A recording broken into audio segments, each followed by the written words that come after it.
학술대회를 시작하도록 하겠습니다. 오늘 식전행사 사회를 맡은 기상기념사업회 사무국장 홍순대입니다. 오늘 학술대회 주제는 육군중앙청지부 성립 100주년 기념 학술가요대회고요. 그 대주제로는 만주지역 무장투쟁의 의미와 가치, 선물을 중심으로 오늘 학술대회를 진행하도록 하겠습니다. 본 학술대회에 앞서서 국민들과 있겠습니다. 모두 자리에 주시면 감사하겠습니다. 자, 국회에 대하여 경례.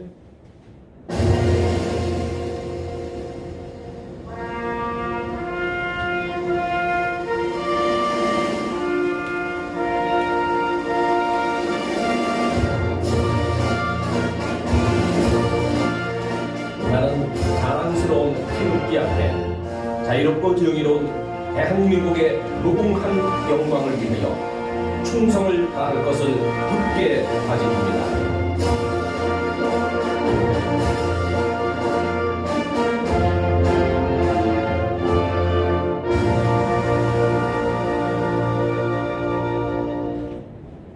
바로 애국가는 생략하도록 하겠습니다. 다음은 순국선열 및 희산 김상 선생에 대한 묵념이 있겠습니다. 일동 묵념.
모두 자리에 앉으시면 감사하겠습니다. 다음은 서단법인 희산 김상기념사업회 이사장이신 강병수 이사장님의 개화사에 있겠습니다. 여러분 힘찬 박수 부탁드리겠습니다.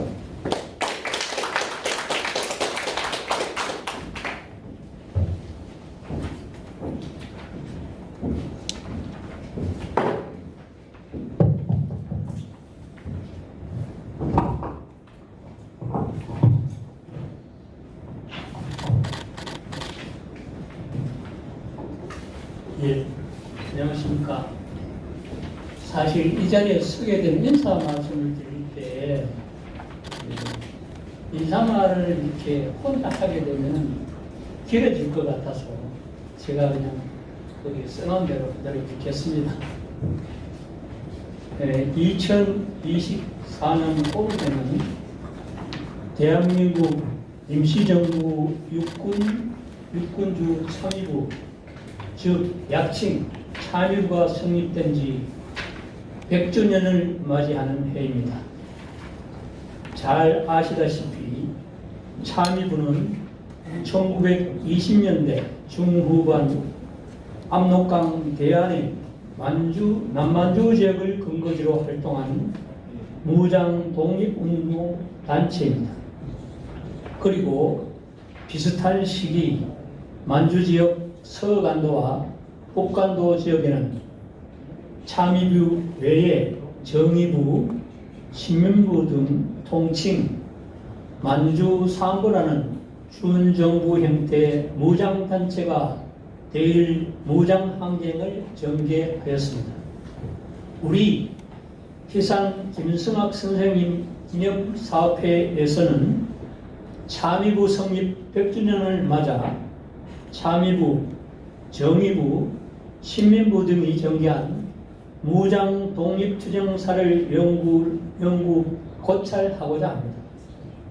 원래는 마침 참의부 참의장으로 활동하셨던 기산 선생님의 60주기 추도식을 맞는 뜻깊은 해이기도 하여 그분께서 직접 참여하셨던 참여물을 비롯한 만주 사부의 무장투쟁을 재조명해 보고자 하는 것입니다.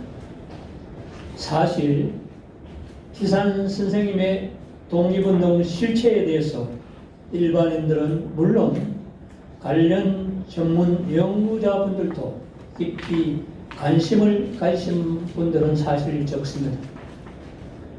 기산 선생님은 상해에서 독립신문을 발행할 때부터 역사 자료를 수집하여 해방 후 한국 독립사를 집필한 역사가이시기도 합니다. 한국 독립사에는 독립운동 관련 사료, 특히 무장투쟁에 관련 자료가 생생하게 드러나 있습니다. 따라서 참의부 성립 100주년을 맞는 이 시기에 만주지역 산부를 다시 돌아보는 것은 큰 의미가 있다고 생각됩니다.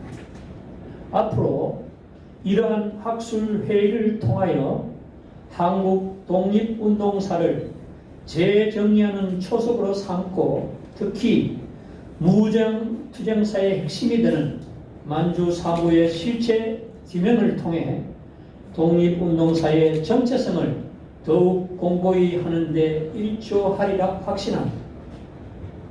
끝으로 이러한 자리에 이종찬 강복회장님 자리를 대신해 주신 이기중 강복회 사무총장님께 깊은 존경과 감사 인사를 올립니다. 그리고 오늘 연구 발표를 흔쾌히 허락해 주신 세 학자분 김병기, 김명석, 김동환 세 선생님께도 감사를 드립니다. 작금 한국 독립운동사를 축소 왜곡시키려는 일부 시선을 바로잡아 나가는데도 이러한 학술 대회를 끝없이 정제시킬 것을 약속합니다. 감사합니다.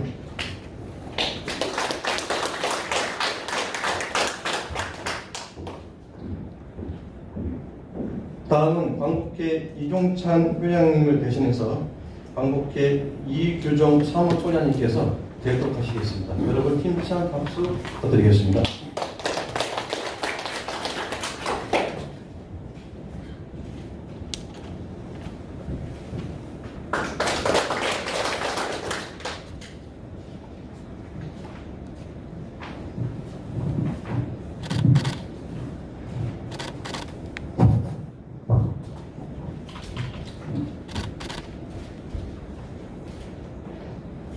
자, 오늘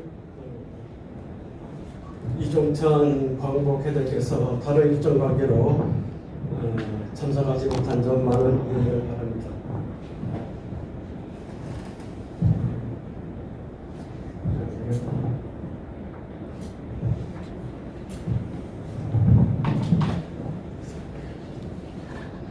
축사를 사무총장이 제가 되도록 하도록 하겠습니다.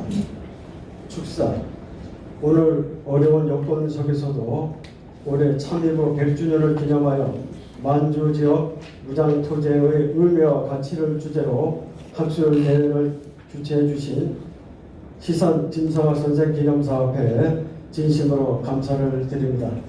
특히 오늘 학술 대회를 통해 참의부 독립군의 근거지 구축과 무장투쟁을 주제로 발표해 주신 김병기 대한독립운동총사 편찬위원회 위원장님과 또 흔치 않게도 1920년대 만주 독립군이 부른 항일 노래를 주제로 발표해 주신 김명석 단국대대학교 교수님, 그리고 일제강점기 만주 북로군종서의 항일 투쟁을 주제로 발표해 주신 김동환 한국국학연구소 연구위원님과에 대해서 노고에 대해서 감사의 말씀을 드립니다. 최근 만주 항일 독립군 활동에 대한 연구는 활발하게 이루어지지 못하고 있습니다. 여기에는 연구 자료와 인력이 부족한 문제도 있겠지만 독립운동 연구 지원 등이 갈수록 미미해지고 있는 가운데 독립운동에 대한 우리 국민의 관심도가 해를 보다 갈수록 약해지고 있는 것이 가장 큰 요인이 아닌가 합니다. 따라서 오늘 열리는 시산 김수환 선생 추모 학술대회는 대단히 의미가 있고 귀한 자리가 아닐 수 없습니다. 만주 지역 무장 독립투쟁은 한마디로 조직이 분화되고 통합되면서 만주 내 무장투쟁을 비롯하여 수많은 전투를 수행했다는 점, 대한민국 임시정부와 연계한 속에서 끊임없는 국내 진공작전을 멈추지 않았다는 점, 그러면서 그분들의 정신적 구심체로 광복회가 올해부터 복원에 쓰고 있는 공국기원절과 단군 구공론이 큰 역할을 했다는 점 등을 들 수 있겠다고 하겠습니다. 광복회는 지난 2월 이달의 독립운동가로 선정되신 김창환, 이진산, 윤덕보, 김원식 선생님들의 위대한 독립운동 정신을 기리는 공원선양 학술 강연을 가진 바 있습니다. 오늘 뜻있는 학술대회를 통해 만주 독립군 선열들을 다시 한번 기리게 된 것을 기쁘게 생각합니다. 끝으로 바쁘신 중에도 학술대회에 참석해 주신 모든 분들의 건강을 기원합니다. 감사합니다. 2024년 대한민국 106년 9월 27일 광복회장 이종찬 대동.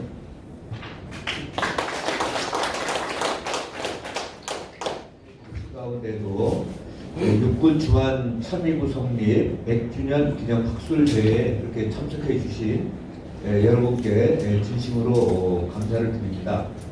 저는 오늘 진행사회와 토론 사회를 맡은 박환입니다.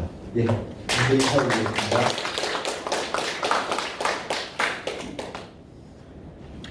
네, 저는 이제 그 만주 쪽으로 제가 만주 지역 한인 독립운동 오늘 1920년대인데 20년대 쪽으로 해서 이제 그 박사학위를 받고 그동안 쪽 만주 쪽과 더불어서 러시아 쪽을 주로 이제 그 연구를 한 그런 인연으로 오늘 또 만주 지역 독립운동 쪽에서는 참여부가 굉장히 중요하지 않습니까? 그래서 그런 인연으로 제가 오늘 이제 진행사회와 또 토론사회를 또 맡게 됐습니다. 오늘 대주제는 2024년도 사단법인 시산 김자 승자 학자 김승학 선생 기념사업회에서 주관하는 그러한 학술대회가 되겠습니다. 여러분 아시다시피 1920년대 중반에 가장 중요한 대표적인 만주 지역의 독립운동 단체가 압록강 대안의 이제 참일부 그리고 그 좀 중만주라고 해야 되나요? 남만주 쪽에는 이제 정의부 그리고 이제 북만주 쪽에는 신민부가 아니겠습니까? 그 중에서도 특히 이제 대한민국 임시정부와 연계된 가장 대표적이고 무장투쟁이 활발했던 단체가 참의부인데 올해가 바로 이제 참의부가 성립된 지 100주년이 되는 해고 또 이 참의부에서 시산 어른께서 또 참의장이라는 최고 직책을 갖고 활동하셨습니다. 물론 이제 시산 김승학 선생께서는 독립신문 사장이라든가 뿐만 아니라 굉장히 이제 또 만주 지역뿐만 아니라 중국 본토에서 독립운동을 많이 하신 분이죠. 그래서 이번에 이제 시산 김승학 기념사업회에서 만주 지역 무장투쟁의 의미와 가치 그래서 이제 부제는 이제 3부를 중심으로 되어 있습니다만은 실질적으로는 이제 조금 더 이렇게 참일부 쪽에 조금 더 이제 비중을 둬서 이런 학술회의를 이제 진행을 합니다. 기존과의 어떤 차이점이라고 한다면 참일부와 관련해서는 저희 학계에 그래도 연구가 꽤 있는 편입니다. 연구가 축적됐는데 오늘 학술회의에서는 또 참의부로 박사를 받으신 또 우리 아시는 바와 같이 김승학 지사님의 후손 되시는 김병기 대한독립운동 총사 편찬위원회 위원장께서 새로운 그러한 박사학위 이후에 새로운 연구 성과라든가 또는 자료들을 이제 축적을 해서 3.19 독립군의 근거지 구축과 무장투쟁이라는 이제 제목으로 제1주제를 발표해 주실 예정이고요. 그리고 이제 이와 관련된 토론은 충북대학에서 최근에 저희 1920년대 전반기라고 해야 되나요? 가장 중요한 만주 지역의 독립운동가체 이제 대한통일부로 박사를 받은 김호진 박사께서 또 토론에 임해 주실 예정입니다. 그래서 1주제 같은 경우는 가장 참의부의 대표적인 연구자가 이제 발표를 하시고 또 이제 새로운 어떤 세대의 선두주자로서 만주 지역을 이제 새롭게 아주 열심히 연구하고 있는 신진 역사학자인 이제 김호진 교수께서 또 토론에 임해 주셔서 아주 이렇게 뭐라 그럴까요? 아주 좋은 그런 발표와 이제 토론이 이루어질 것이고요. 근데 두 번째는 이제 주제가 김명석 교수께서 단국대학에 계신 김명석 교수께서 이제 20년대 만주 독립군들이 부른 항일 노래라는 이제 주제로 발표가 있을 예정입니다. 사실 여러분도 아시다시피 우리 이제 독립운동사연구가 그동안 이제 전투사 중심으로 항일운동 중심으로 많이 돼 있었는데 최근에 이제 김명석 교수께서 무슨 피를 받으셨는지 이 노래 쪽으로 굉장히 다양하게 그리고 이제 여러 주제와 관련해서 노래라는 그리고 최근에는 이제 연구 성과들이 사실은 만주가 투쟁사 중심으로 돼 있었는데 사실은 만주 지역의 독립운동도 문화사 쪽으로 포스트 모더니즘 쪽으로 이렇게 전환을 해야 된다 이렇게 이야기하면서도 사실은 이제 이쪽 연구가 거의 없었습니다. 그런데 이제 최근에 김명석 교수께서 이제 노래를 중심으로 해서 공연이라든가 이런 쪽으로 이 독립운동사를 또 새롭게 접근하는 그런 쪽으로 많은 또 연구들을 이루고 있고 그리고 이번에는 특별히 20년대 만주 독립군이 부른 항일 노래라는 새로운 주제로서 이렇게 또 의미 깊은 그런 발표가 있을 예정입니다. 그리고 토론은 이제 음악 쪽을 전공하시는 단국대학교 동양학연구원의 이제 반혜성 교수께서 해주시기 때문에 어쩌면은 우리 역사학하는 사람이 노래를 접근하는 거하고 음악 쪽에서 또 접근하는 거는 좀 다를 수 있거든요. 그래서 이제 또 아마 또 어떻게 보면 음악사 쪽에서의 어떤 날카로운 역사 쪽에서 다루지 못하는 그런 여러 가지 이제 진지한 재밌는 그런 토론을 해주실 것으로 토론을 보니까 기대가 됩니다. 그 다음에 이제 세 번째 주제는 여러분 너무나 잘 아시는 사단법인 국학연구소 연구원에 이제 계시는 김동환 선생님께서 일제강점기 만주 북로군 정서의 항일투쟁이라는 주제인데요. 전반부는 주로 이제 대종교와 관련된 내용이고 후반부는 이제 북로군 정서의 항일투쟁과 관련된 내용입니다. 여러분이 너무나 잘 아시는 바와 같이 북로군 정서는 청산전투 승리를 이끌었는데 북로군 정서 같은 경우는 특히 이제 대종교인들이 중심이 됐고 총재인 서일이 대종교인이었고 그래서 이제 대종교와 아주 밀접한 관련을 또 맺고 있죠. 그런데 특히 이제 시산 김승학 선생님께서도 대종교와 밀접한 관련을 맺고 있기 때문에 그래서 이제 이런 주제로 북로군 정서 항일투쟁에 들어간 것 같습니다. 그리고 사실은 이제 제가 미처 잊어버렸습니다만은 김명석 선생이 발표하는 이 항일 노래 이쪽은 노래라는 게 결국 이제 대중들을 흡집화시키고 하나의 어떤 선전전의 역할을 하는 대표적인 게 노래라든가 연극이라든가 이런 거 아니겠습니까? 그런데 시산 김승학 선생 같은 경우는 독립신문이라는 것이 대한민국 임시정부의 기관지죠. 어떻게 보면은 이제 선전지입니다. 그래서 시산 어른께서도 이 선전전에 굉장히 애정과 관심을 갖고 독립신문을 통해서 이 선전 활동을 많이 하셨는데 이 항일론에도 그런 어떤 시산 김승학 선생의 그런 독립운동 방향론과 넓은 의미에서 이제 함께하는 그런 부분이 아닌가 이렇게 생각이 듭니다. 제가 이제 또 사회적으로서 좀 말이 좀 많았습니다. 그러면 지금부터 본격적인 발표로 들어가는데요. 방금 말씀드린 바와 같이 주제 발표는 3개이고요. 그리고 일단 3분이 발표를 하고, 그리고 이제 15분 정도 이렇게 단상을 정리하고, 그리고 이제 토론에 들어가도록 그렇게 하겠습니다. 그리고 발표는 이제 발표자에 따라서 그냥 이렇게 발표문을 직접 보시면서 이렇게 여러분들이 발표를 듣는 순서도 있고, 또 발표자에 따라서는 이제 PPT로 발표를 하시는 분도 계실 겁니다. 발표가 너무 길면은 또 이렇게 듣는 분들이 조금 따분하지 않습니까? 그래서 발표를 한 20분 정도 선에서 발표를 하시고, 그리고 이제 또 저도 이렇게 좀 앞서서 말씀을 드리는 거 보면 조금 이쪽을 조금 아는 사람 같지요?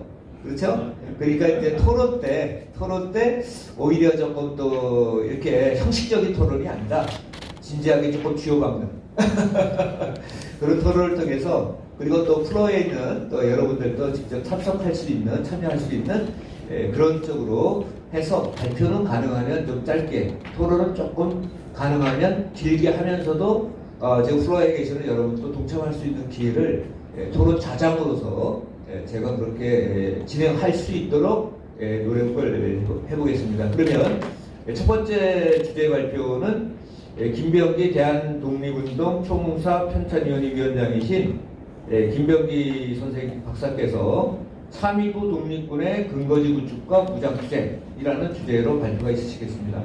좀 부탁드리도록 하겠습니다. 여러분 귀하게 힘찬 박수 부탁드립니다.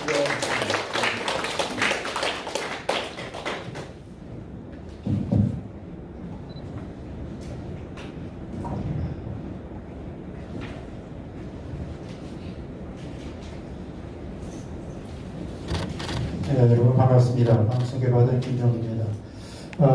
오늘 발표할 주제는 3.29 독립군의 근거지 구축과 무장투쟁이라는 내용입니다.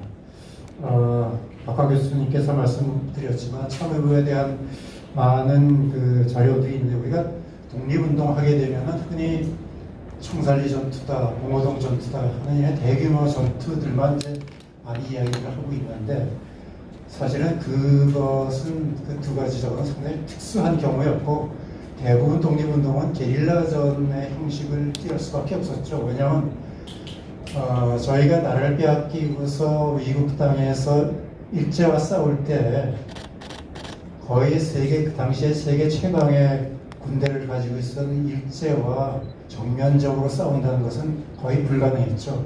그래서 우리가 할 수 있는 것은 그들 치고 빠지는 게릴라 전투를 주로 이제 할 수밖에 없었던 그런 상황입니다. 그래서 많은 사람들이 독립운동에 전투하게 되면은 흔히 이제 청산리하고 봉오동 이렇게 얘기를 하는데, 그래서 다른 전투들은 좀 싱겁고 재미없다고 이제 생각하는 경우가 많이 있습니다만은, 끊임없이 일제를 괴롭히면서 왜냐하면 전투가 한번 벌어지게 되면 일제가 초기상에 걸려가지고, 특히나 이제 한반 국경지대 같은 경우에는 완전히 초기상에 걸리죠. 그래서 기록에 보니까는 거의 한 5리 10리마다 경찰이 국경선을 지키고 군인이 지키고 이렇게 하는 현상들은 이제 볼 수가 있는 것입니다. 그것이 끊임없이 처음부터 끝까지 일제를 괴롭히면서 일제 기관을 습격하고 또 일제 밀정들을 처단하는 그러한 게릴라전이 이제 주로 이루어졌다는 것을 볼 수가 있고요. 그 중에 이제 대표적인 것이 이제 바로 3.29라고 할 수 있습니다. 저는 그 본문 내용을 조금 읽어가면서 이야기를 좀 나누려고 합니다. 먼저 머릿말에 잠깐 소개를 좀 드리죠. 1919년에 3.1 독립운동을 전후해서 남북만주 지역에는 수많은 무장 독립운동 단체가 조직되어 무장 활동을 전개하고 있었습니다. 이러한 무장 활동은 국내로부터 건너온 수많은 애국 청년들로 독립군을 편성하고 군장을 모집하여 무기를 구입하면서 가능하게 되었습니다. 이들 독립군들은 한중 국경인 압록 두만강을 중심으로 유럽전을 전개하여 일제 행정기관을 파괴하고 친일 기구들을 처단하는 등 맹렬한 무장투쟁을 전개했습니다. 그 가운데 참의부 사실 정식 명칭은 대한민국 임시정부 육군청안 참의부입니다. 에서는 1920년대 중후반 만주적에 결성된 3부, 우리가 흔히 참의부, 정의부, 신민부 3부라고 하는데 좀 가장 강력한 무장단체로서 자리매김하였습니다. 이들 3부 가운데서도 특히 압록강 대항과 가장 가까운 지리적 여건으로 인해서 국내 진공 작전에 유리한 위치에 있었기 때문에 이 시기에 3부에서 벌인 항일 무장투쟁의 3분의 2 이상이 참의부에서 수행했다고 알려져 있습니다.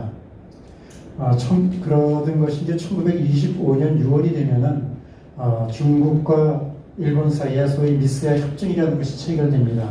이 미스야 협정은 다른 것이 아니고 독립군 순회를 잡아주면은 여기에 현상금을 주겠다는 이런 얘기죠. 그래서 이 현상금에 눈이 어두운 많은 중국인들이 독립운동가들을 밀고 가고 독립운동가를 검문하고 했던 이런 상황입니다. 그 전까지만 해도 비교적 독립운동가들이 만주 지역에서는 자유롭게 활동을 했었는데 이 미스야 협정 이후부터는 그게 이제 어렵게 되게 되죠. 그래서 그런 상황에서 이제 이런 무장투쟁을 또 전개하는 그런 상황입니다. 오늘은 이제 참의부 여러 가지 중에서 특별히 이제 무장투쟁의 근거지를 우리가 좀 보겠습니다. 왜냐하면 게릴라전이라는 것은 일정한 곳에 정서를 두고서 계속 하는 것이 아니고 어떤 근거지를 형성해서 거기에서 스스로 근거지를 중심으로 무장투쟁을 전개하는 거기 때문에 여기서 모든 것을 해결해야 됐습니다. 군자금을 모집해야 되고 그 다음에 병력을 키워야 되고 이것을 운영하고 이런 형태가 됐죠. 대체적으로 이제 무장투쟁 근거지는 우리가 많이 아는 대로 이건 사실은 공산주의 계열에서 이게 소위 빨치산이라든지 이런 데서 이제 많이 했던 그런 전투라고 우리가 쉽게 생각하면 좋습니다. 그래서 이 중대별로 무장투쟁의 근거지를 형성해서 왜냐하면 만주 지역에서 한꺼번에 같이 모일 수가 없기 때문에 분산해서 이런 근거지를 만들었던 것을 볼 수가 있고요. 그 다음에 이제 우리가 무장투쟁 아까 말씀드렸지만은 본격적으로 피차 간의 전쟁을 한 것이 아니고 게릴라전을 했기 때문에 실제로 항일 무장투쟁의 어떤 효과랄까 결과는 그렇게 크지 않지만은 그것이 끊임없이 간헐적으로 이루어졌다는 것을 이제 우리가 좀 이해할 수 있습니다. 그 다음에 이제 그 참의부의 이제 승리 경위가 조금 보통 일반들이 보기에 좀 생소한데요. 왜냐하면 참의부 성립은 처음부터 참의부로 단독적으로 된 것이 아니고 실제로는 그 통일부 의용군이라는 이러한 단체에서 파생돼서 나왔던 것을 볼 수가 있습니다. 대체적으로 통일부가 성립되는 것은 우리가 아는 대로 경신천변 1920년에 경신천변 이후에 일제 군대가 한 2개 사단을 만주에 풀어가지고 독립군을 토벌한 그 경신천변 이후에 한동안 그 많은 그 독립군들이 각지로 흩어졌습니다. 물론 이렇게 흩어진 상황에서 우리가 잘 아는 청사리 전투도 생겨났지만 이러한 상황에서 다시 1921년 정도 5월 달부터 다시 이분들이 모여가지고 적기관을 축출하면서 다시 독립운동이 재개가 되게 됩니다. 그래서 그 이후에 이분들이 모여서 우리가 흔히 얘기하는 8단 9회라고 하는 여러 가지 단체들이 모여서 결성된 것이 대한통일부입니다. 근데 독립운동가들도 이렇게 모이게 되는데 이게 거의 한 지역에서 모이게 되죠. 만주 지역의 일정한 지역에서 모이게 되다 보니까 서로 갈등이 없을 수가 없게 되죠. 특히나 거기에다가 이념의 문제까지 있습니다. 이전부터 했던 복벽의 문제라든지 공화의 문제, 이런 이념 문제까지 겹치기 때문에 서로 대립이 될 수밖에 없는 그런 상황에서 적지 않은 불상사도 일어나게 됩니다. 그래서 이런 통일부 의용군을 설치하고 통일부가 설치됐지만은 이 안에서 복벽계와 공화계가 이제 문제가 생겨가지고 우리가 흔히 얘기하는 석반도 사변이라는 불상사까지 이제 일어나게 되는 것을 볼 수가 있습니다. 자, 이렇게 이제 피차간의 불상사가 일어나니까 통일부 의용군이라는 군인들이 자, 우리가 독립운동을 하기 위해서 모였는데 이렇게 서로 싸움을 하고 분열돼서 되겠느냐. 그래서 이분들이 이제 자기는 상해 임시정부 직할에 군대를 해야 되겠다 해가지고 대표자를 파견해가지고 임시정부 산하에 직속부대였던 참의부를 만들겠다 이렇게 해서 탄생된 것이 이제 참의부라고 우리가 이야기를 할 수가 있겠습니다. 참의부는 뭐 여러 가지 형태가 있습니다만 오늘은 뭐 여러 가지 중앙기구, 지방체제고 이렇게 있습니다만 오늘은 참의부 중에서도 특별히 이제 그동안 거론이 많이 되지 않았던 근거지 문제를 좀 중점적으로 보려고 합니다.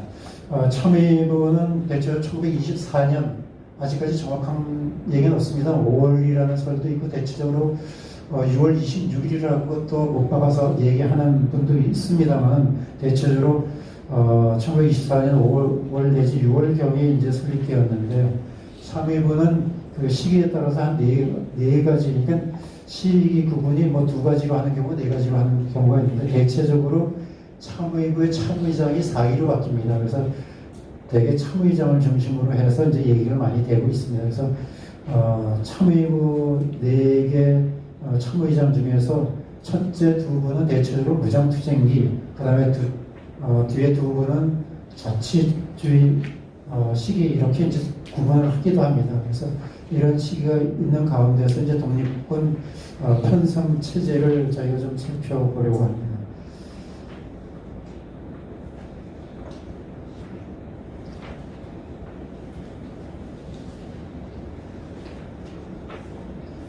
편성 체제는 여러분 가진 그 책자 26쪽부터 이제 시작이 됩니다. 참의부 독립군의 병력은 설립 시에 5개 중대군인 약 500여 명과 100여 명의 경호원 있는 상당히 실력이 있는 부대로서 무기의 5분의 1 이상이 모재를 건축하고 기타는 소총으로 무장되었습니다. 이 시기 참의부 독립군의 병력을 600여 명으로 추산한다면 통의부를 이탈한 의정군 제1, 2, 3, 5중대 4중대가 빠졌습니다. 1, 2, 3, 5중대가 독립소대, 유격대의 병력으로 구성된 것으로 이 시기가 참의부 독립군의 전성기라고 볼 수가 있습니다. 참의부 독립군은 설립 초기부터 빈번한 국내 진공 작전을 수행해서 이 시기 국경 방면에 발생한 무장투쟁에 상당한 대다수를 차지하고 있었던 것을 볼 수가 있습니다.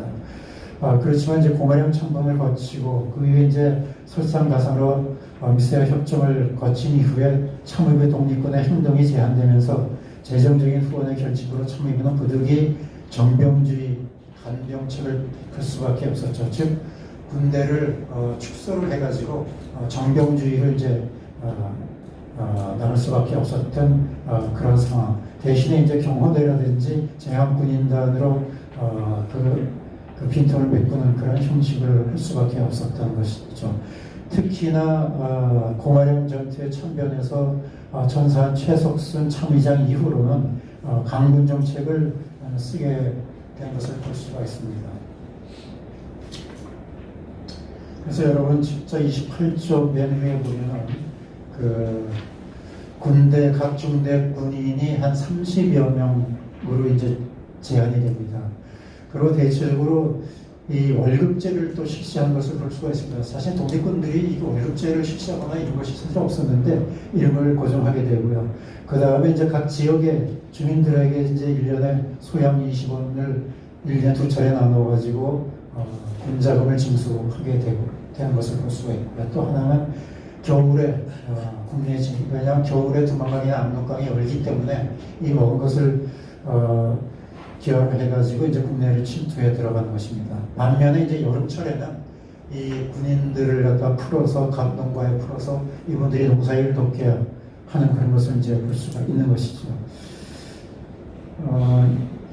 우리가 아는 대로 독립군이라고 하면은 각 기록마다 상당히 많은 수로 알려져 있습니다. 여러분 책자 28쪽에 한번 보십시오. 28쪽에 그 주에 보면은 사실 기록상에는 참의부도 이렇게 통의부 인원이 이렇게 많이 나오고 있습니다. 제1중대 병력이 800명에서 900명, 2중대가 600명에서 700명, 3중대 600명, 4중대 500명, 500명 이렇게 되어 있습니다. 사실 이거는 정확한 저거라고 볼 수가 없습니다. 왜냐? 그때 당시에 우리의 힘 가지고서 이렇게 거대한 병력을 조직할 수가 없는 것이죠. 그래서 이거는 상당히 좀 의도적인 적이었다고 볼 수가 있고, 아까 말씀드린 대로 한 개 중대가 100명에서 150명 정도가 되게 한 개 중대였고, 그것을 간군 정책을 통해 가지고 나중에 이제 5, 60명 한 개 중대가 그렇게 이제 까지 떨어지는 걸 볼 수가 있습니다. 왜냐하면 우리가 독립운동 전투 이런 걸 얘기할 때 가장 중요한 것이 그 군자급의 쓰임자, 그러니까 그 사람들을 먹이고 입히고 하는 이 비용을 생각해야 되는데 이 비용은 생각 안 하고 무조건 한개 중대가 800명, 900명이다. 남의 땅에서 군대를 만들어 가지고 하는데 800~900명이 어디 가서 군대를 막사를 만들어서 여기서 할 수 있겠습니까? 그러니까 이런 것들이 상당히 많이 이제 좀 엉키게 되었다 이렇게 이제 볼 수가 있는 것이고요. 그래서 좀 더 현실적인 접근 하에서는 우리가 여러 가지 중국의 당황관 자료들인가 참고를 해보면은 대체적으로 한 50~60명 정도로 강군 정책을 했고, 그 다음에 여기에 보면은 뭐 심지어 30명으로 제한한다는 얘기가 이제 나오는 것을 이제 볼 수가 있습니다. 그래서 이런 형태로 해가지고 게릴라전을 수행했던 것이고, 지금도 마찬가지로 게릴라전은 소수 인원 가지고 적을 급습하는 그런 상황을 볼 수가 있는 것이죠.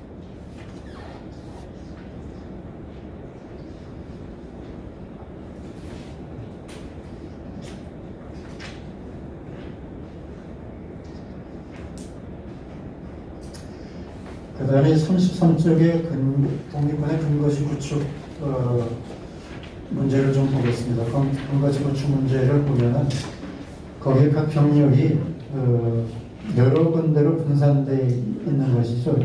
제1중대가 지반현, 제2중대가 지반현, 제3주 한인현, 제3주 지반현, 제5중대 통화현, 이렇게 주로 이제 지반현이나 한인현이나 통화현 이렇게 분산되어 있을 뿐만이 아니고 한 군데 고정되어 있지가 않습니다. 그래서 접쳐보면은 제일 첫째 있던데요. 그 다음에 두 번째 보면 또 다른 지역으로 서로 조금씩 옮겨가는 것을 볼 수가 있습니다. 그래서 한 군데에서 밀집해 있고 이렇게 되면은 첫째는 중국에 있는 중국 군대의 문제가 있고, 그 다음에 또 하나 일제 군대한테 이제 이런 것이 촉발되고 저거 하게 되면은 중국군에 항의하는 이런 여러 가지 문제들이 이제 발생하기 때문에 끊임없이 정서를 서로 이동하거나 바꿔가면서 이렇게 활동했던 것을 볼 수가 있습니다. 그래서 35페이지 보면 1928년 되면 또 다른 이렇게 계속해서 근거지를 바꿔가면서 일을 했다는 것을 이제 볼 수가 있습니다. 그래서 36쪽에 이제 보면은 그거를 좀 읽어보겠습니다. 36쪽 제일 처음 첫째 참의부 독립군은 지반현을 중심으로 해서 한인현, 통화현을 등지에서 활동하였던 것을 볼 수가 있고요. 그 중에서 지반현에는 항상 3개 중대 이상의 병력이 상주하고 있어서 이른바 참의부의 본거지라고 할 수 있을 것입니다. 참의부 독립군 3대 중대는 지반현 지역의 거의 모든 한인 출력들을 통제하고 있었던 것을 나타내고 있습니다. 두 번째로는 한인현은 윤세영 참의장 시기부터 참의부의 중요한 활동지로 되어 있습니다. 이는 대전교 신도인 윤세영이 장기간 한인현 일대에서 대전교 포교와 더불어서 민족교육 사업을 주도하면서 비교적 공고한 항일 기반을 건립하였기 때문이었던 것을 볼 수가 있습니다. 윤세영은 제3중대의 근거지를 현성 안에 설치할 정도로 한인현 내에서 활동이 활발히 전개되었습니다. 김승학 참의 시기에 이르러선 참의회 중앙본부를 한인현 흥덕천에 설치하면서 한인현은 지반현과 함께 주요한 참의부 독립군의 항일 근거지가 되었던 것을 볼 수 있습니다. 세 번째로는 참의부 항일군의 근거지에 대해서 일제가 상당히 상세한 정보를 가지고 있음을 볼 수가 있습니다. 일제 정보 자료를 살펴보면 참의부의 근거지에 대한 다음과 같은 분석을 하고 있습니다.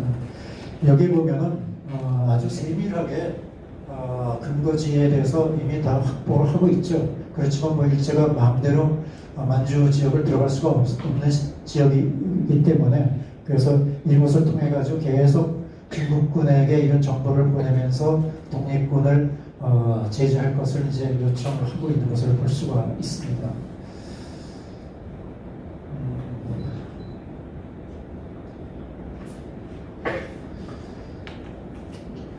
그 다음에 이제 군수물자, 이렇게 참의부 중대에서는 어떻게 이제 활동을 했느냐, 군사활동을 영원히 수행하기 위해서는 당시 그 지방에 있는 영향력이 있는 지방 유지들과 교제를 통해서 우위를 증진시키는 여러 가지 방법을 썼습니다. 또한 지방 부호라든지 상인 지주 이런 사람들, 심지어 하층 관리들과의 금전 내용을 통해서 그들의 상호 부주의 관계를 형성했습니다. 참의부 같은 경우에는 각 중대는 당시 부호들 혹은 하층 관리들과 채무 관계를 맺음으로써 비록 단속이 극심하였지만 이들은 참의부가 진 빚을 받기 위해서라도 참의부의 요구대로 독립군의 무기 등 군수물자를 구입 또는 은닉해 주었다는 이러한 사례들을 볼 수가 있습니다. 지금 무슨 얘기냐면 지역의 유력자들한테 돈을 많이 빌려가지고 이 사람들이 돈을 갚아야 될 수밖에 없으니까 이 참의부를 마음대로 고발하거나 이렇게 하지 못했다는 이런 얘기까지 있는 것이죠. 그러니까 이런 식으로 상당히 그 지역에서 참의부가 게릴라전을 수행하면서 우리가 상상하는 것보다 더 교묘한 여러 가지 방법을 통해 가지고 이 지역에서 이런 근거지를 구축했다 이렇게 이제 볼 수가 있습니다.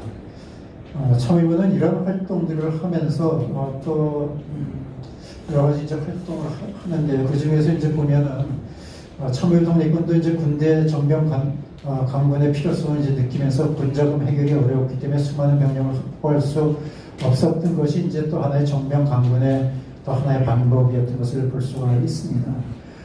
그래서 처음에 한 150명의 중대를 가지고 있었다고 하면 그것을 줄여가지고 50명 내지 60명 이렇게 심지어 30명까지 이제 줄였던 같은 것을 볼 수가 있고요. 그 다음에 그 부족한 그 숫자들은 제한 군인단이라든가 이런 예비 조직을 통해 가지고 그것을 수행했던 것을 볼 수가 있습니다.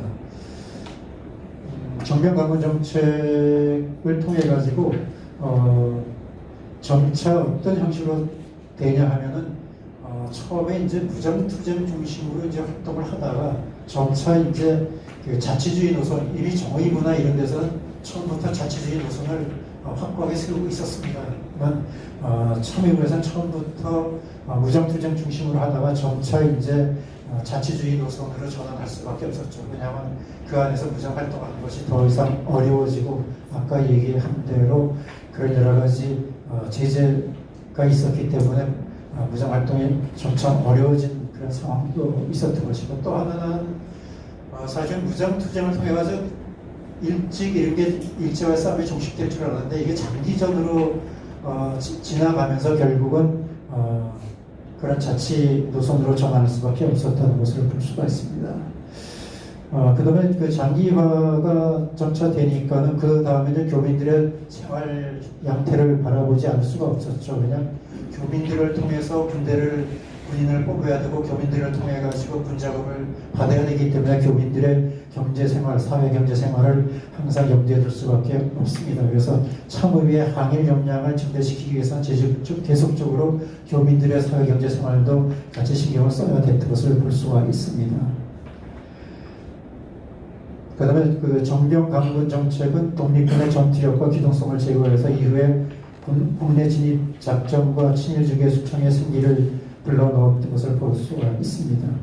그 외에 이제 참의에서 했던 것은 많은 이제 장교단을 유입합니다. 그래서 관내에 있었던 문남군관학교라든가 그다음에 황포군관학교 또는 모스크바 국제사관학교 여기 출신들의 청년 장교들을 초빙해가지고 군사훈련을 실시해서 수적인 그 대규모화 대신에 정병 간군 정책 하에서 그 군대를 상당히 세밀하게 훈련했다는 이런 것을 이제 볼 수가 있었고요. 그 다음에 군인 중에서 또 특별한 그 인원을 선발해서 오히려 거꾸로 중국의 원남 강부당이라든지 한포공관학교라든지 또 모스크바 국제사관학교 이런 데를 유학생들을 파견했던 이런 것을 볼 수가 있습니다. 이런 여러 가지 상황을 통해 가지고 참의부는 그 무장투쟁을 실시하되 점차 강군 정책을 실시할 수밖에 없던 여러 가지 상황으로 이루어졌던 것을 볼 수가 있습니다. 그 다음에 이제 우리가 좀 신경 써야 될 것이 이제 독립군의 무장투쟁입니다. 무장투쟁을 보면은 우리가 이제 청산리 전투라든지 봉오동 전투만 대하다가 이제 보면은 거기서 도대체 독립군은 뭐 했냐 이런 얘기들이 이제 나올 정도로 사실 큰 적은 없습니다만 참의부가 대체적으로 선전 많이 해둔 것이 이제 소위 사이토 총독 저격 투쟁이죠. 사이토 총독 저격 투쟁은 사이토 총독이 국경지방을 순찰하면서 더 이상 국경지대 더 이상 소요가 없고 말하자면 독립군의 출몰이 거의 없다 이렇게 큰 소리 치면서 이제 국경을 순찰하는 중에 이것을 이제 우리가 포촉한 참의부에서 이제 백광원 참의장이 군대를 파견해가지고 이들에게 이제 사격을 가하는 거죠. 물론 이 사격은 성공하지는 못했습니다만 대신에 이것이 크게 이제 독립신문이라든지 각지 신문에 이제 크게 나면서 아까 그 얘기한 조선 총독, 사이다 총독이 큰 소리 쳤던 이런 것이 이제 완전히 복살되는 그런 상황이 됐던 것을 볼 수가 있습니다. 그래서 이런 것이 당시 상황이 컸습니다. 여기도 이제 좀 더 정확히 얘기한다면 이게 벌어졌던 게 이제 사이다 총독의 저격이 그래서 이게 이제 통일부 위험군 시기냐 아니냐 참의부 시기냐 뭐 이게 논란이 좀 있습니다만 일반적으로 독립신문에 이게 발표할 때는 대개 이제 참의부가 됐던 시기에 대개 발표가 났기 때문에 대체적으로 참의부라는 이름으로 이제 많이 발표가 됐던 것을 볼 수가 있는 것입니다. 또 하나 이제 좀 큰 전투였더니 고마령 전투인데 이게 고마령 전투는 일방적으로 독립군이 습격당한 그런 것이죠. 그래서 29명의 사상자가 났습니다. 29명의 사상자, 이것도 뭐 여러 가지 사상자가 몇 명이냐, 이것도 논란이 좀 있습니다만은 제가 생각한 것은 29명은 당시에 여기에 참여했다가 생존했던 홍주 선생이 나중에 이제 기록에 남긴 거는 29명의 사상자를 했기 때문에 저는 거기서 채택해서 29명의 사상자였다 이렇게 얘기하고 있습니다. 그리고 이제 이 무장투쟁이 게릴라전을 저는 대체적으로 이제 국내 진공 작전하고 만주내 무장 활동 두 개로 했습니다만 사실은 대부분은 국내 진공 작전이었습니다. 국내 진공 작전으로 이제 쭉 해왔는데 여기에서 이제 국내 진공 작전 중에는 우리가 그냥 보통 참의부 저거 하면 구체적인 내용은 모르는데 이제 대체로 이제 독립신문의 기록에 보면 관서대라든지 뭐 이평대 뭐 이런 여러 가지 낭림대 이런 이름들이 나옵니다만은 사실 그렇게는 잘 알려지지 않고 그냥 참의부 전투로만 그냥 뭉뚱그려 이제 보통 알려져 있는 것을 볼 수가 있습니다. 그거는 나중에 이제 토의 시간이 된다고 하면은 국내 진공 작전하고 그다음 만주내 무장투쟁은 좀 더 세밀하게 말씀을 드리겠습니다. 그 다음에 또 하나 여러 자료 중에 조금 제가 소홀했던 것이 마지막에 이제 기타 전투 상황을 얘기를 했는데 이거는 사실 미주에 들어가야 될 것을 제가 이제 잘못 해가지고 기타 전투 상황에 들어갔는데 이거는 이제 앞에서 얘기하지 않았던 나머지 이제 전투 상황을 정리해서 하느라고 이제 그렇게 됐습니다. 마지막 걸 읽으면서 정리하겠습니다. 참의부 중앙조정은 처음부터 무장투쟁을 수행하기 위한 군사조직으로 출발했습니다. 참의부 무장투쟁을 위해서 조직되었으므로 군사조직을 최우선으로 하였습니다.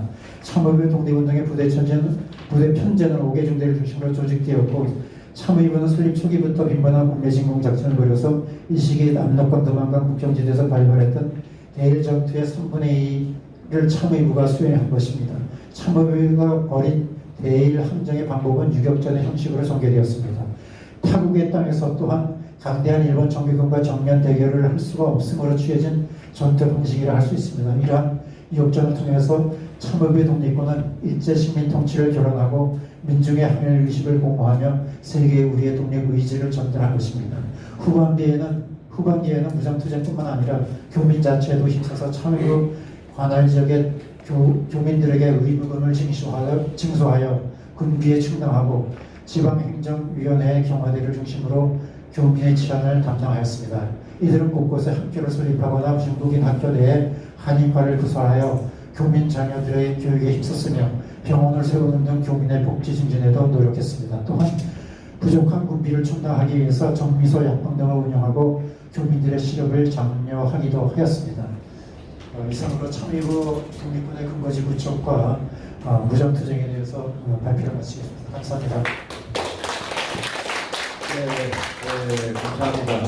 짧은 시간임에도 불구하고 김재용기 대한독립운동 통사편찬위원장님께서 참의부의 독립군의 근거지 구축과 무장투쟁이라는 주제로 발표를 해주셨고요. 아마 여러분들도 들어보셔서 아시겠지만 그동안 이 근거지 문제라든가 또는 군수품 문제 이런 부분에 대해서는 사실은 그동안 연구가 별로 없었거든요.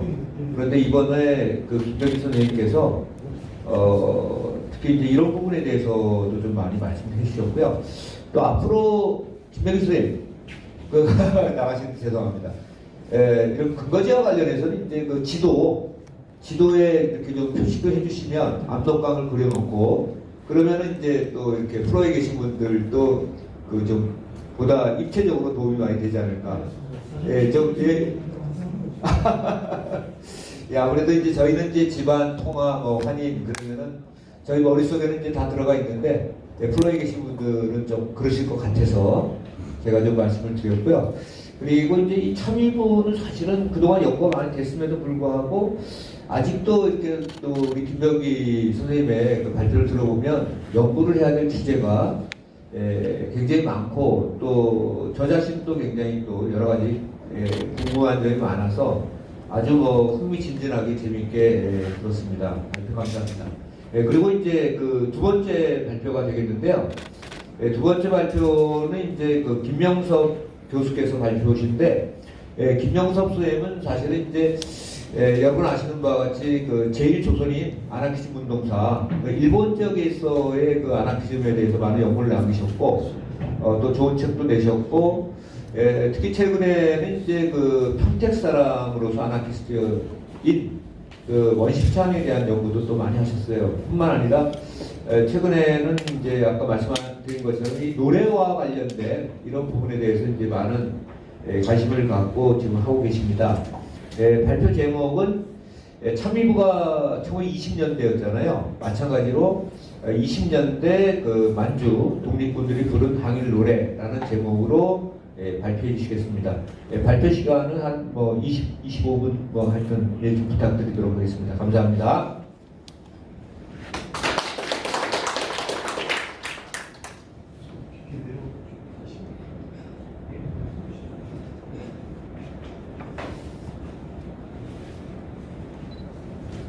예, 소개받은 다국대학의 김명섭입니다.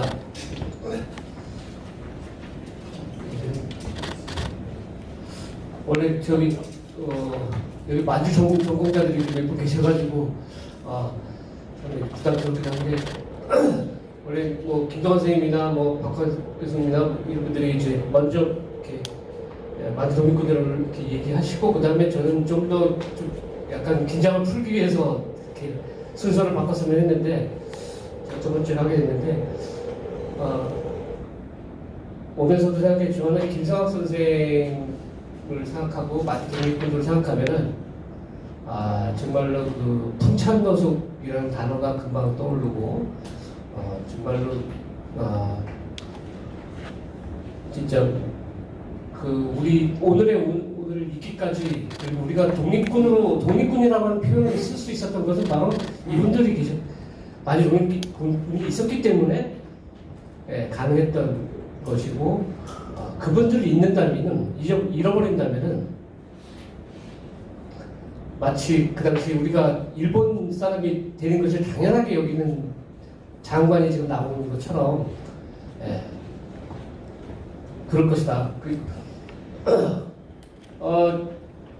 그분들이 다시 오늘의 그 현 정부의 그런 장관들의 지도자들의 그런 말을 들었다면은 정말로 먼저 말이 아니라 주먹과 총탄이 먼저 날아갔을 것 같은 그런 느낌이 듭니다.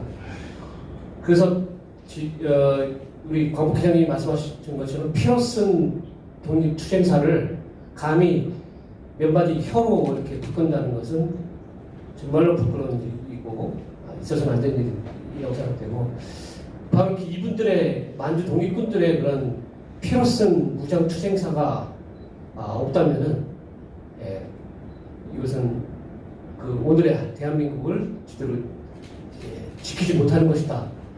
이 선현들을 정말로 굉장히 욕되게 만들고 무덤에서 일어나게끔 만드는 그런 이라고 생각됩니다. 그런데 소녀들의 그런 그 심경을 또 마음을 우리가 조금이라도 이해하려면은 많은 연구가 필요하고 그렇지만은 이 만주 독립운동사를 우리 김병기 선생님이 하실 때 저는 옆에서 많이 지켜보고 그랬지만은 그리고 현장 여기서 했던 압록강이나 그 고마령 전투라든가 현장들을 가보면서 느끼는 것은 이게 굉장히 통찰노숙을 진짜 이해한다는 건 상당히 진짜 어려운 일이고 정말 이런 데서 생활 자체가 어려우니까 그 허원 선생님 말대로 서간도 바람 소리가 지금도 들린다고 하실 정도로 그런 찬바람을 이겨내시고 풍찬 즉 바람을 반찬 삼아서 노숙 길에서 잠을 잔다는 것은 그런 분들의 마음을 이해한다는 것은 너무나 어려운 일이라고 생각되는데 저는 그 중에서도 다행히 이 항일 노래가 그 노래는 입에서 입으로 전해짐으로 해서 그분들의 생각과 뜻과 어떤 애절함과 소원, 아우성 또는 외침 이런 것을 조금이라도 이해할 수 있는 그런 계기가 아닌가 생각됩니다. 그래서 여러분들에게 제가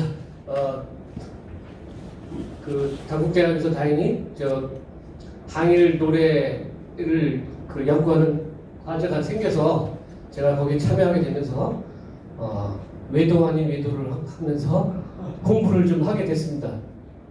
그러면서 많이 느끼게 된 게 오늘 그래서 저희 토론을 맡아주실 우리 반혜성 선생님이 많은 지도를 해주시고 그렇지만은 음악하시는 분들은 역사의 흐름에 대해서 잘 좀 이해가 좀 덜 되시고 역사하는 사람들은 사료만 보다 보니까 그 속에 들어있는 노래라든가 그들의 심경을 이해하기 어렵죠. 그런데 그러면서 우리가 그 독립운동사를 다시 한번 그 노래를 통해서 특히 제가 배우면서 이 가사를 다시 한번 생각해 보면은 가사 자체가 하나의 사료가 될 수 있고 그런 마음들이 담겨져 있다. 그 속에 뜻이 들어있다. 이렇게 가사를 작사한 이유는 인디안들이 그 후손들한테 전달해 주듯이 고대 사람들이 후손들한테 동굴 벽화에서 전달해 주듯이 그 마음들을 후대에게 전해주려고 하는 그런 절절함이 들어있다는 생각이 듭니다. 서론이 길었는데 다행히 그게 가능했던 것은 바로 김성학 선생님이 참의구뿐만 아니라 상해에서 독립신문을 만드시면서 독립신문에 사실 그 내용 대부분 다 들어가 있습니다. 독립신문은 상해에서 발간됐지만은 만주 독립군들의 얘기가 상당히 많이 들어가 있고 그분들의 그 전투만이 아니라 그분들의 소식과 그분들의 시가 담겨져 있고 그렇습니다. 그래서 그게 다행히 독립신문에 많이 담겨져 있기 때문에 우리가 뜻을 조금이라도 이해할 수가 있는데 첫 번째가 우리가 만주 독립군들의 시초라고 하는 신용무관학교에서 이 1910년도 망명을 하고 그 다음에 12년도에 신용무관학교를 설립을 하면서 거기 학생들이 아침마다 조회를 하고 6시에 일어나서 기상한 다음에 아침에 애국가를 불렀다는 거죠. 애국가 내용이 뭔지 몰랐어요. 그런데 독립신문에 이게 실렸고 다행히 그 내용을 우리가 볼 수 있는데요. 아침마다 불렀다고 하는 애국가. 근데 화려강산 동반도, 동반도는 우리 제국이요. 제국이 들어갔으니까 이게 대한제국을 의미하는 거다라는 그냥 하면 별로 재미없어서 잘 못하지만 제가 조금 불러보겠습니다. 화려강산 동반도는 우리 제국이요 4천여 년 단군 여섯 우리 국민일세 무궁화 삼천리 화려강산 대한사람 대하늘로 길이 보전하세 애국과 똑같죠. 그런데 올드렉 사인, 곡조는 올드렉 사인입니다. 그런데 가사는 이미 대한제국의 제국이라는 게 표현되어 있기 때문에 대한제국 때 만들어졌다는 것을 알 수가 있고, 그 다음에 2절을 보세요. 2절은 지금 우리 현재 2절은 다르게 애국하는 의병 열성, 의병들이 들어가 있잖아요. 예. 아, 이것은 우리 의병들을 우리는 애국지사라고 생각을 했었다라는 것을 하고, 충분하는 일편단심이 있으니까 충분히 결국은 우리 고종 황제를 의미하는 것이다. 이렇게 생각하시겠죠. 그러면은 그 당시 사람들은 1910년대는 아직 대한민국 임시정부가 설립되기 직전이니까 우리 대한제국에 대한 어떤 그리움과 그 애국정신이 우리 고종 황제에 대한 애국정신이 담겨져 있다는 것을 알 수가 있다는 거죠. 후령부는 이게 저희 그 팀에서 김천 선생님이 요구한 바로 오면은 무궁화 삼천리 화려광산은 그 1900년도부터 이 용어를 썼다고 합니다. 그러니까 지금의 애국가의 그 가사는 1900년 초기부터니까 벌써 100년이 넘어가는 그런 아주 오래된 그런 마음들이 전해지고 있다. 예. 그리고 신흥문학교는 우리 알다시피 지금은 백주년 우리 박관 선생님과 비롯해서 많은 분들이 신흥문학교 100주년 행사를 많이 하면서 많이 이제 알려졌죠. 근데 자세히 내용을 보면은 이게 하나의 역사 교과서라는 생각이 듭니다. 이것 지금 현재 누가 작사했는지는 알 수 없습니다. 거기 표본록에 보면은 석주 이상명 선생이 썼다, 작사했다라고 하고, 그래서 제가 그 분야의 전문가이신 지금 임시정부 기념관장 김희공 교수님 제가 여쭤봤는데, 그분이 했다고 보기는 좀 어렵다. 그럼 아직도 모르겠어요. 누군지. 근데 여기에 보면은 서북으로 흥령, 태원이라고 쓰기도 하고 많이 들었는데, 남해 영절에. 그러면 흥룡은 흥룡강성을 얘기하는 거죠. 태원은 저기 중국 저 안쪽, 저 끝쪽에, 예, 선수성인가요? 그쪽에 있는 거죠. 흥룡강과 태원이니까 저 끝쪽이니까 저것은 고조선의 영역을 의미합니다.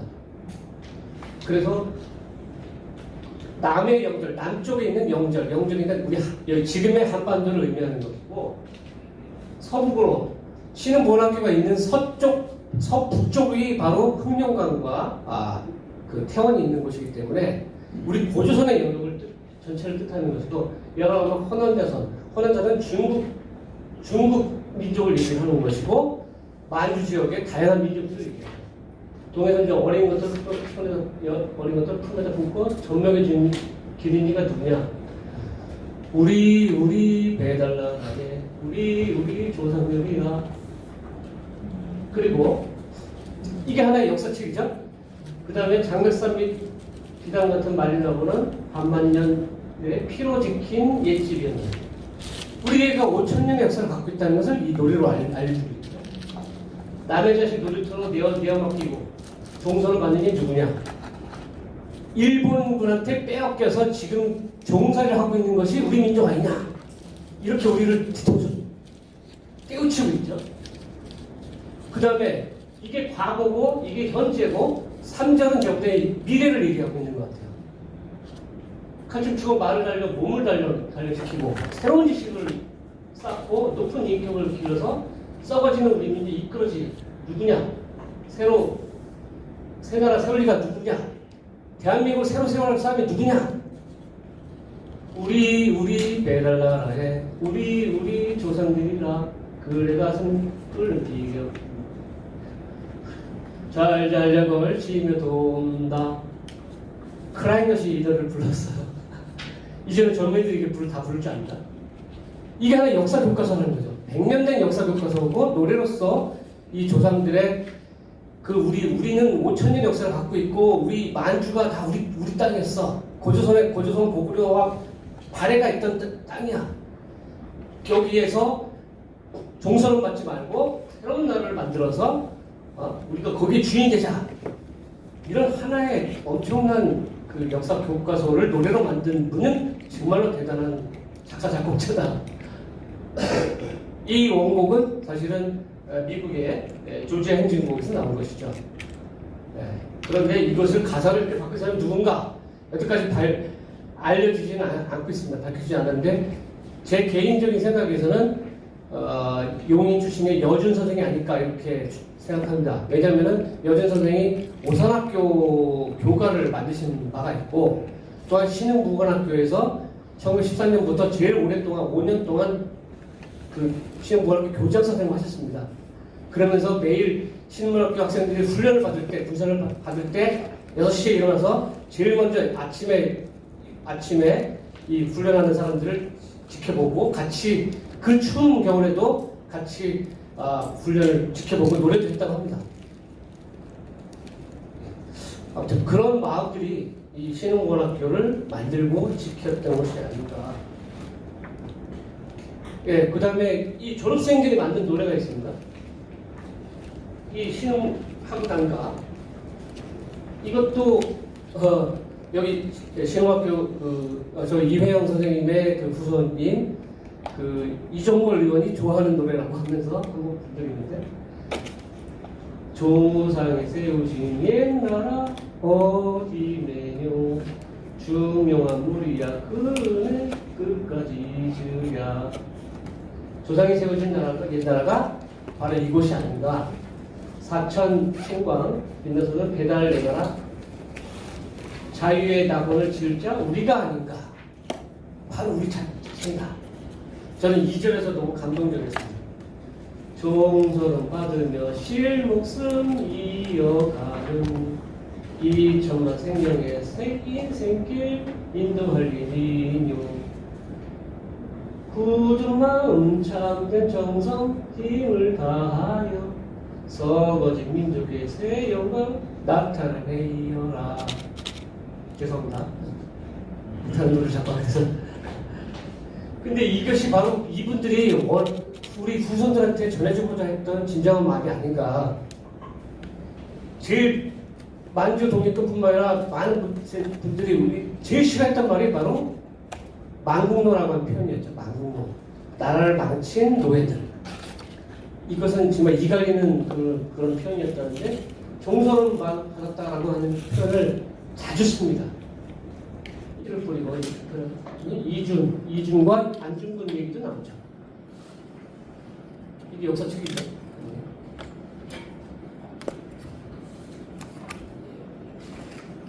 이것도 일본 애들이 이렇게 다 조사를 했습니다. 여기에 독립군가라고 써있고 요동만주 넓은 줄 사파하고 여진을 토별하고 교육하고심. 일본 애들이 이렇게 조사를 상상해왔습니다. 이 독립신문에 이렇게 실려 있습니다. 행보가라고 하는 것도 경식 행보가 원본도 있습니다. 그러니까 이미 독립군가는 1900년 초기부터 이렇게 악보로 계속 만들어졌고 또 노래도 불렀고 알려진 노래들이 이것도 우리 박한 교수님이 제일 잘 아시고 그 김자진에 대한 그 연구를 많이 하셨고 김자진이 작사를 했던 곡이라고 합니다. 벌목터요. 이세당기제 저기 함경북도와 그 만주 지역에는 나무가 울창하기 때문에 전투가 없는 그 시기에는 나무들을 많이 잘라서 또 그 집을 짓거나 또 그걸 팔아서 군자금을 썼다고 합니다. 특히 김자진 부대는 저기 나중에 이 홍범도도 마찬가지고 그 벌목을 나무를 잘라서 그걸 팔아서 군자금을 쓰고 무기를 사고 그랬다고 합니다. 그때 불렀던 노래라고 합니다. 그러니까 같이 톱질을 하고 나무를 옮기고 이런 작업을 했던 것이죠. 이것은 여기도 이건 이 자료는 저기 지금의 중국 조선족들이 갖고 있는 그런 노래집인데 거기서 발췌를 했는데요. 저기 김자진 작사, 안 포커스 작곡 이렇게 돼 있죠. 이걸 오성보라고 합니다. 숫자로 이렇게 그 악보화된 것을 숫자로라고 하는데 이게 중국에는 엄청나게 많은 이런 자료들이 노래 자료들이 많습니다. 우리는 김재신 장군 노래를 아는 건 승리행진곡. 승리행진곡은 많이 이 김재신 기념사 앞에서도 이 노래를 틀고 이렇게 하긴 하는데 이 노래 원곡은 일본 군가이기도 합니다. 군함행진곡입니다. 실제로 이거를 그 음악을 해보면은 일본 그 러일 전쟁으로 가는 일본군들의 어떤 그런 힘찬 행진곡 그런 풍을 느낄 수 있습니다. 거기에다가 이 김재신 장군이 여기에 가사를 완전히 바꿔버린 거죠. 이걸 나쁘다고 얘기할 수가 있을까요? 친이라고 얘기할 수 있을까요? 여기 보세요. 압록강, 두만강, 흥할령은 저쪽 우리 고구려 때도 거기를 많이 전쟁했던 곳이죠. 발에 길이길이 밟았던 그때 그리워. 고구려와 그 발해를 의미하는 것이죠. 거침없이 위아래로 달려오나 나가라 싸우라 대승리 멀리나 내게 모두 나가 싸우라. 여기도 잘 지은 익힌 힘줄 벌떡거리면 김동완 선생님 사실 잘 지문이 이게 그 대종교 용어라고 하죠. 예, 그렇게 가르쳐 주셨는데 저게 수천 년 굉장히 오래된 역사 이걸 뜨면 그걸 보면은 여기 김재진도 대종교인이라는 것을 또 한 번 알 수가 있죠. 이렇게 우리가 모든 독립 현장에 훈련을 받는 현장 그리고 같이 일을 하는 그런 현장에도 노래가 이렇게 쓰였고 독립공원을 불렀습니다. 그리고 누가 죽었을 때 전투에서 죽었을 때 추도가를 불렀죠. 추도가는 1923년도 보니까 서울군정서 의용대가 작성했습니다. 이것이 독립신문에 실려 있습니다. 서울군정서 의용대가 자기 전우들이 죽은 것을 슬퍼하면서 같이 추모가를 불렀다라고 되어 있습니다. 예, 그 동지들의 죽음을 생각하면서 한번 들어보죠. 슬프다 순국한 우리 용사야. 동지를 버리고 먼저 갔구나. 국토를 아직까지 복원하지 못하고 몸이 먼저 갔으니 애달고 애통한 마음 뿐이었어요. 외적을 진멸치 못함을 너무 한탄치 말아라. 이런 식으로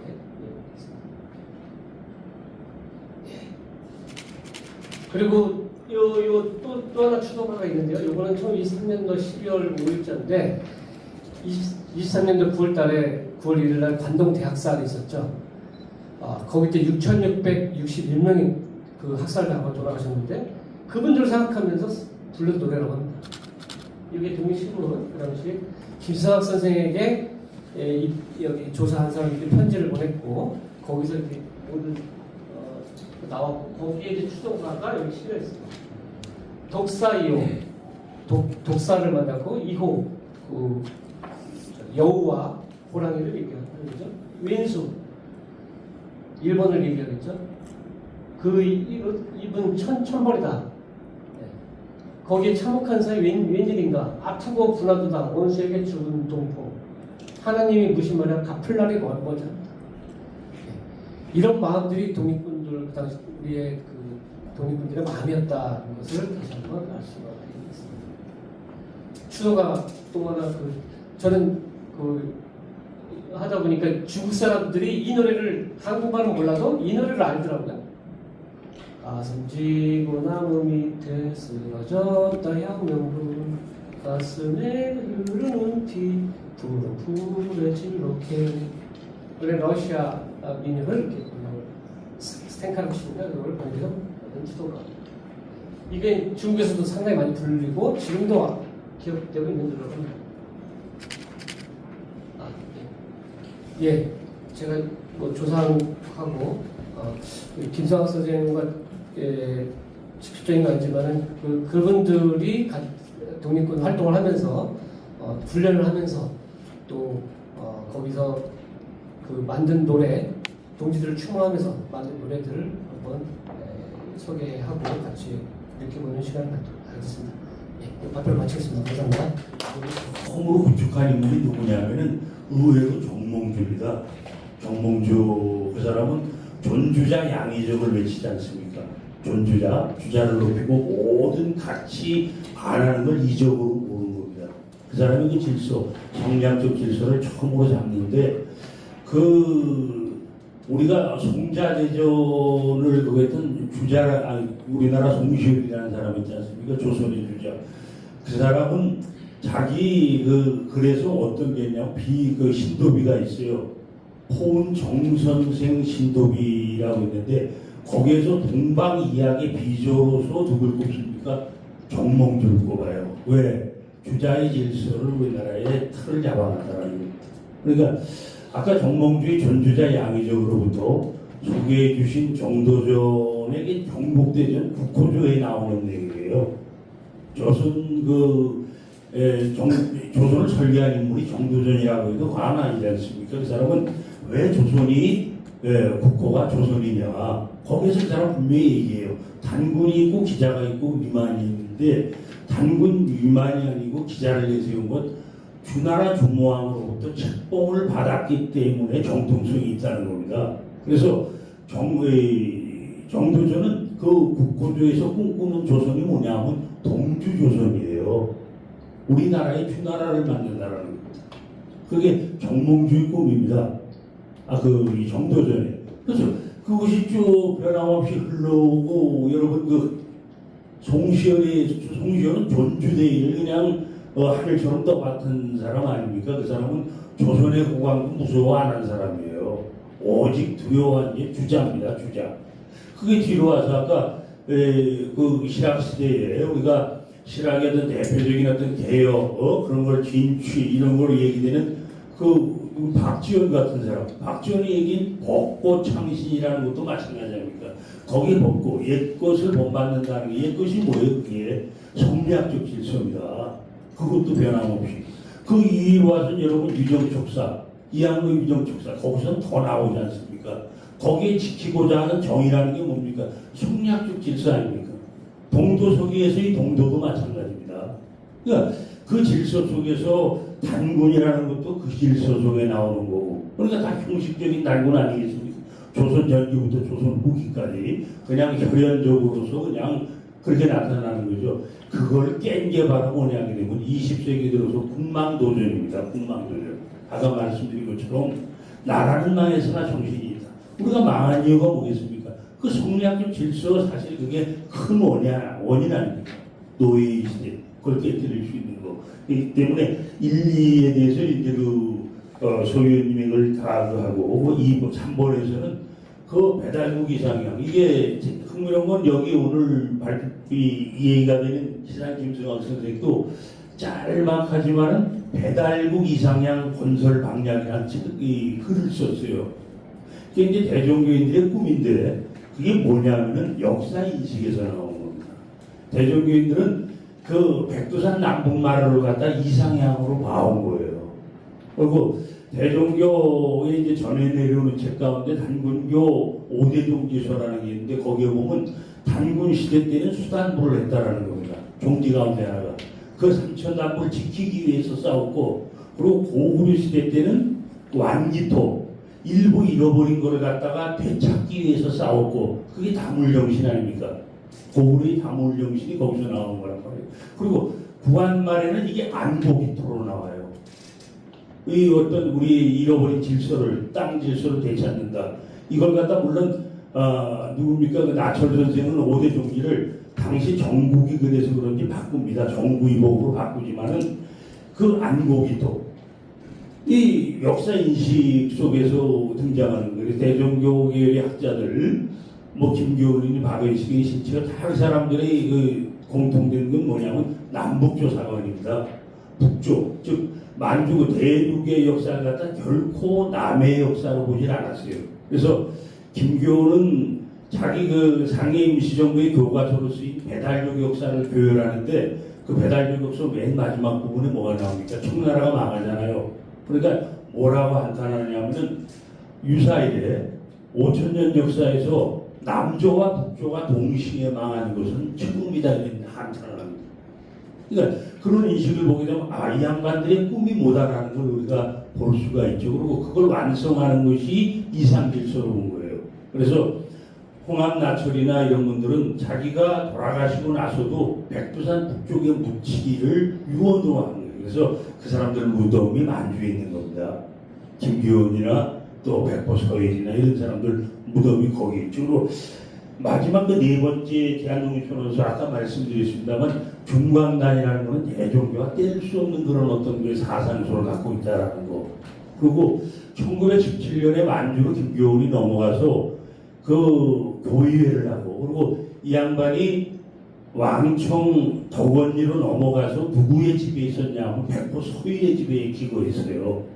백보 서일의 집에 그 덕원리에 기거하면서 거기서 교회를 주도하고 거기서 디자인을 하는 겁니다. 무장 독립 투쟁 문제 이런 거. 근데 그쪽에서 이제 나온 걸로 이제 생각을 해봅니다만은 거기서 김교훈은 교주까지 양효하려고 그러잖아요. 서일한테 대종교 교주자를 넘기려고 합니다만은 5년 유예를 해달라고 서일이 얘기를 합니다. 자기 지금 이제 이 독립투쟁에 이걸 힘을 쓸 테니까 5년만 기다려달라.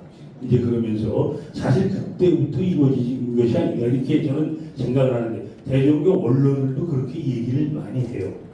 그렇게 얘기를 하고 그리고 대종교의 기록 중강 60년사에도 그 봄부터 김희독립선언의 전주곡으로 또 시산 김승학 선생님도 한국 독립사에서 그렇게 얘기를 합니다. 그래서 그런 형태로 이해를 했다 이렇게 말씀드립니다.